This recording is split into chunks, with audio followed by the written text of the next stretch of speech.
Hello mga guys! So, andito na naman ang inyong Inday. Magluluto naman tayo ng ating mga imbento kung anong naisipan nating lutuin. Siyempre, nagawa ko na to dati. So, alam ko na kung anong gagawin ko dito. So, gagawa pala tayo ng biko or balagkit.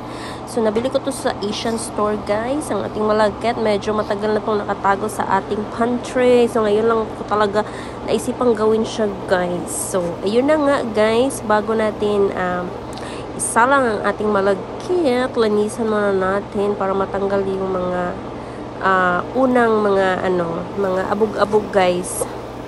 So, syempre, hindi natin siya kiskisin ng masyado kasi baka hindi na yan malagkit. Magiging kanin na yan, regular kanin.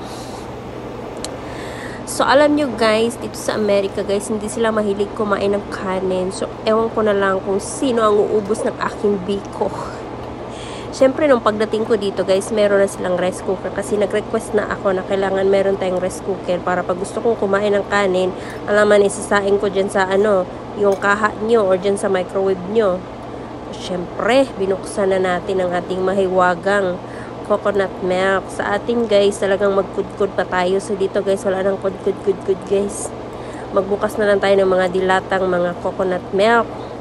Napakadali, napakasimple na lang guys, hassle free. So ayun, nainit ng ating mahiwagang kawali. So yung kawali ko guys is bagong bigayan ng aking father-in-law. So mahilig siyang magbigay ng mga gamit sa mga kusina guys, kasi alam niya mahilig na ako magluto-luto. Kung anong kadadalaw niya sa bahay guys, meron talaga siyang dalang regalo sa akin, kundi mga food processor, blender, kung ano-ano pa yan, mga coffee maker, mga kawali, mga kutsara, tinidor, kutsilyo guys, kung ano-ano lang yung binibigay niya sa akin.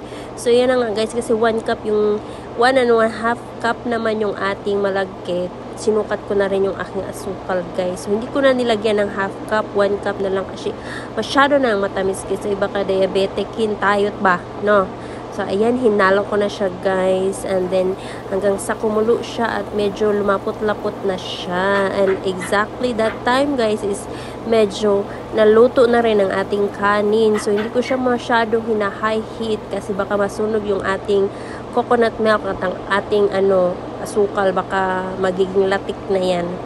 So, after that, guys, tamang-tama at naluto na rin ang ating malagkit. So, ang malagkit, guys, hindi ko siya masyadong niluto talaga para naman ma-absorb niya yung coconut milk, ang ating asukal doon sa mismong malagkit, para doon siya mismong lutong-luto. Tamang-tama, guys. Perfect na perfect. Hindi siya basa, hindi rin siya hilaw. So, magaling talaga tayo magluto ng biko, guys. Talagang namamaster na natin itong biko. And after niya, nagtira ako ng isang kalahating latik guys at nilagay ko ng toppings doon sa ating biko.